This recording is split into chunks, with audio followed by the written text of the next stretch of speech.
Hi friends, ഒരു ആചാര്യ doctor MG Vinod എന്ന് പറയുന്ന ഒരു വ്യക്തി സനാതന ധർമ്മത്തെക്കുറിച്ചൊക്കെ യൂട്യൂബിൽ വളരെയേറെ വീഡിയോകളെല്ലാം ചെയ്യുന്നതായിട്ട് ശ്രദ്ധയിൽപ്പെട്ടു. അദ്ദേഹത്തെ ഞാനൊരു ദിവസം വിളിച്ചായിരുന്നു. എൻ്റെ പേര് ജിൻസൺ ജേക്കബ് എന്നാണ്, പക്ഷേ പുള്ളി അതിൽ പറഞ്ഞത് ജിൻസി ജേക്കബ് എന്നാണ്. അപ്പം ജിൻസി ജേക്കബ് എന്ന് പറയുമ്പോൾ സാധാരണ ഒരു പെണ്ണായിരിക്കും, ഒരു ആണൊരിക്കലും ജിൻസി ജേക്കബ് എന്ന് പേരിടാറില്ലല്ലോ. അപ്പോൾ ഇതാണ് ഈ ഹൈന്ദവ സന്യാസിമാരുടെ കുഴപ്പം. ഡോക്ടർ ആചാര്യ എന്നൊക്കെ കാണും, സാമാന്യ വെളിവ് അവർക്ക് കുറവായിരിക്കും. കാരണം ജിൻസി എന്നിടുമ്പോൾ അതൊരു പെണ്ണിനായിരിക്കും, ജിൻസൺ എന്ന് പറയുമ്പോൾ ആണിനായിരിക്കും എന്നൊക്കെ ചിന്തിക്കാനുള്ളൊരു ഇതൂടെ വേണം. അപ്പം നമ്മുടെ വിഷയത്തില്ല, ഞാൻ പറയുന്നത് എന്താണെന്ന് ചോദിച്ചു കഴിഞ്ഞാൽ, എങ്ങനെയാണ് ഒരു ദളിതൻ, ഒരു മഹാദളിതൻ ഒരു പെന്തിക്കോസ് പാസ്റ്ററായി മാറുന്നത് എന്ന് ഒന്ന് പറയാൻ വേണ്ടിയാണ് ഞാൻ ഈ വീഡിയോ ഇന്ന് ചെയ്യുന്നത്. ഒരു പെന്തിക്കോസ് പാസ്റ്ററായി ഞാൻ എൻ്റെ ജീവിതത്തിലെ ഒരു കഥ പറയാം. ഞാൻ ആലപ്പുഴയിൽ ഒരു സുവിശേഷ വേലയ്ക്കായിട്ട് പോയ സമയത്ത്, അപ്പോൾ അവിടെ ഇങ്ങനെ ദൈവം വെളിപാട് വന്നു, ഈ അടുത്ത ജംഗ്ഷനിൽ പോയി ഒന്ന് പ്രസംഗിക്കാനാണ് എനിക്ക് തോന്നിച്ചത്. അപ്പം ഞാനങ്ങനെ ജംഗ്ഷനിൽ പോയി നോക്കുമ്പോൾ അവിടെ എങ്ങും ആരുമില്ല. അപ്പോൾ ഏതായാലും ദൈവത്തിൽ നിന്ന് ഒരു ആജ്ഞ കിട്ടിയതനുസരിച്ച് ഞാൻ അവിടെ ഒന്ന് പ്രസംഗിച്ച് കഴിഞ്ഞെല്ലാം കഴിഞ്ഞ് മടക്കി കെട്ടി പോകാൻ തുടങ്ങിയപ്പോഴത്തേനും ഒരാൾ കൈ കൊട്ടുന്നത് കേട്ടു. അപ്പം തീർച്ചയായിട്ടും അങ്ങനെ എനിക്കറിയാം, അങ്ങനെ ഒരാൾ കൈ കൊട്ടുന്നുണ്ടെങ്കിൽ അതൊരു മഹാദളിതനായിരിക്കും. കാരണം ഈ 10 വർഷത്തെ സുവിശേഷ ജീവിതത്തിനിടയിൽ ഇതുവരെയും ഒരു ബ്രാഹ്മണനോ ക്ഷത്രിയനോ എന്നെ കൈകൊട്ടി വിളിച്ചിട്ടുണ്ടെങ്കിൽ തീർച്ചയായിട്ടും ഒരു മഹാദളിതനായിരിക്കും. അപ്പം ഞാൻ അങ്ങോട്ട് ചെന്നു, മഹാദളിതനായി ചെന്നപ്പോൾ ശരിയാണ്, മഹാദളിത സമുദായത്തിൽപ്പെട്ട ഒരു വ്യക്തിയായിട്ട് കാണുമ്പോൾ തന്നെ തോന്നും. കാലം നല്ല തഴമ്പുണ്ട്, പരവനാണ്, തെങ്ങുകയറ്റക്കാരനാണെന്നൊക്കെ മനസ്സിലായി, കാണുമ്പോൾ തന്നെ മനസ്സിലാവും. അപ്പോൾ ഞാൻ എന്നോട് ചോദിച്ചു, നിങ്ങളെന്താ വിളിച്ച് പറഞ്ഞ്, എനിക്കൊന്നും മനസ്സിലായില്ല, പറഞ്ഞ കാര്യങ്ങളെല്ലാം ഒന്ന് പറയാമോ എന്ന് ചോദിച്ചു. ഞാൻ കാര്യങ്ങളെല്ലാം വിശദമായിട്ട് പുള്ളിക്ക് കൊടുത്തു. അപ്പം പുള്ളി പറയുന്നത് ഇതൊക്കെ തട്ടിപ്പാണ്, ജീവിക്കാൻ വേണ്ടി ഓരോരുത്തന്മാരോരോ പണി ചെയ്യുന്നു എന്നുള്ളതേ ഉള്ളൂ, ഈ വലിയ കാര്യമൊന്നുമില്ല എന്നുള്ള രീതിയിൽ പുള്ളി സംസാരിച്ചു.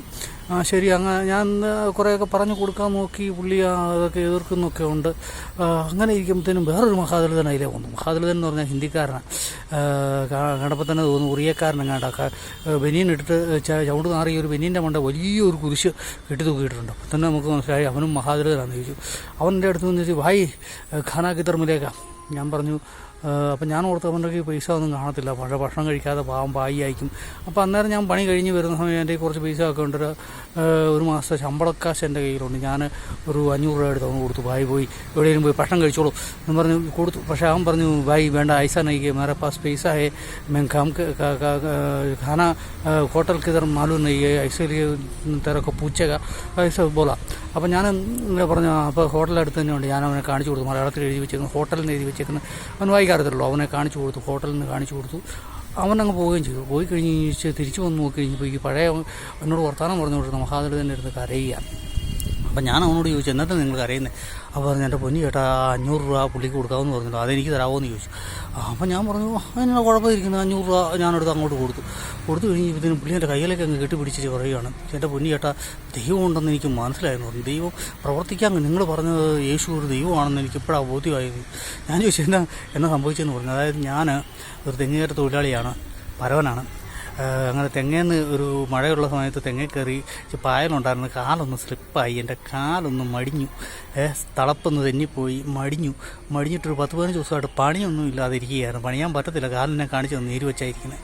അപ്പോൾ എന്നോട് പറഞ്ഞു, ഞാൻ ഇങ്ങനെ ഇപ്പോൾ വീട്ടിൽ കഞ്ഞി വെക്കാൻ അരിയൊന്നുമില്ല, വീട്ടിൽ പിള്ളേരൊക്കെ ഉണ്ട്, മർമൂത്തിയൊക്കെ ഉണ്ട്, അങ്ങനെ ഇറങ്ങി വന്നതായിരുന്നു. അപ്പോഴാണ് ഇങ്ങനെ ആരുടെയും ചോദിക്കാൻ, എനിക്കാണെങ്കിൽ ആൾക്കാരോട് ചോദിക്കാനും മടിയാണ്. അപ്പോഴാണ് നിങ്ങളിവിടെ ഒന്ന് പ്രസംഗിക്കുന്നത് കേട്ടത്. അപ്പോൾ എനിക്ക് ഇതെല്ലാം കൂടെ കണ്ടു കഴിഞ്ഞ് കഴിഞ്ഞപ്പോഴത്തേനും എനിക്ക് ആ ഭായിക്ക് 500 രൂപ നിങ്ങൾ ചുമ്മാ ഒരു പരിചയമില്ലാത്തവർക്ക് 500 രൂപ എടുത്ത് കൊടുക്കുന്നു. അപ്പോൾ എനിക്കാണെങ്കിൽ 500 രൂപയുടെ ആവശ്യമുണ്ട്. ഒരു ശരിയെന്ന് നോക്കാമെന്ന് പറഞ്ഞ് അയാൾ എന്നെ പറഞ്ഞു. അപ്പം അതെല്ലാം കൊണ്ടപ്പോൾ എനിക്കൊരു പെട്ടെന്നെന്തോ എൻ്റെ മനസ്സിലെന്നാന്ന് അറിയത്തില്ല, അന്നേരം ഒരു ഇത് വന്നു, ഒരു ഫയർ കത്തുന്ന പോലെ തോന്നി. അതുകൊണ്ടാണ് ഞാൻ പെട്ടെന്ന് പിടിച്ചിരിക്കാൻ പറ്റിയില്ല, പൊട്ടി കരഞ്ഞതെന്ന് പറഞ്ഞു. ശരി, ഓക്കെ, അപ്പം എന്നാൽ നിങ്ങളുടെ ഇത്ര ഇതാണല്ലോ. അപ്പം ഞാനൊരു 500 രൂപ എടുത്ത് കൊടുത്തു. പുള്ളി മേടിക്കുന്നില്ല, 500 മതിയെന്ന് പറഞ്ഞു. പക്ഷേ ഞാൻ നിർബന്ധിച്ച് തന്നെ ഒരു 500 രൂപ എടുത്ത് കൊടുത്തിട്ട് പറഞ്ഞു, ആവശ്യത്തിന് സാധനം മേടിച്ചു എന്നൊക്കെ പറഞ്ഞ് പുള്ളിയെ പറഞ്ഞ് ഞാൻ സ്വാതന്ത്ര്യപ്പെടുത്തി. പുള്ളി ഇപ്പോൾ എൻ്റെ കയ്യിൽ നിന്ന് വിടുന്നില്ല. എന്നിട്ട് പുള്ളി പറയുകയാണ്, ഇന്ന് ഞാൻ വീട്ടിൽ ചെന്ന് കഴിഞ്ഞ് കഴിഞ്ഞാൽ എനിക്ക് എൻ്റെ ജീവിതത്തിൽ യേശു മാത്രമേ ദൈവമായിട്ടുണ്ടായിരിക്കുകയുള്ളൂ.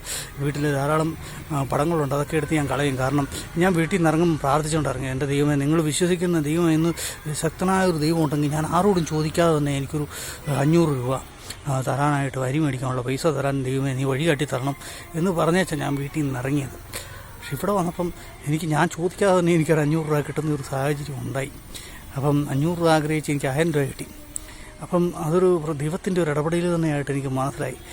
അപ്പോൾ അവൻ വീട്ടിലേക്ക് ചെല്ലും. സംഭവിക്കാൻ പോകുന്നത് എന്താണെന്ന് അവൻ വീട്ടിലേക്ക് ചെല്ലുമ്പം അവിടെ ഇരുന്ന് രാമ എന്ന് വായിക്കുന്ന ചിലപ്പോൾ അവൻ്റെ ഒരു മകനുണ്ടായിരിക്കും. അവൻ ചെല്ലുമ്പോഴേ ആ പുസ്തകമൊക്കെ എടുത്ത് മാറ്റി കളഞ്ഞ് ഒരു യേശു ക്രിസ്തുവിൻ്റെ ഒരു പടം അവിടെ വെച്ചേച്ച് പറയും, മോനെ അതല്ല ദൈവം, ഇതാണ് ദൈവം എന്ന് പറഞ്ഞ് അവൻ അതിനെ കാണിച്ചു കൊടുക്കുക.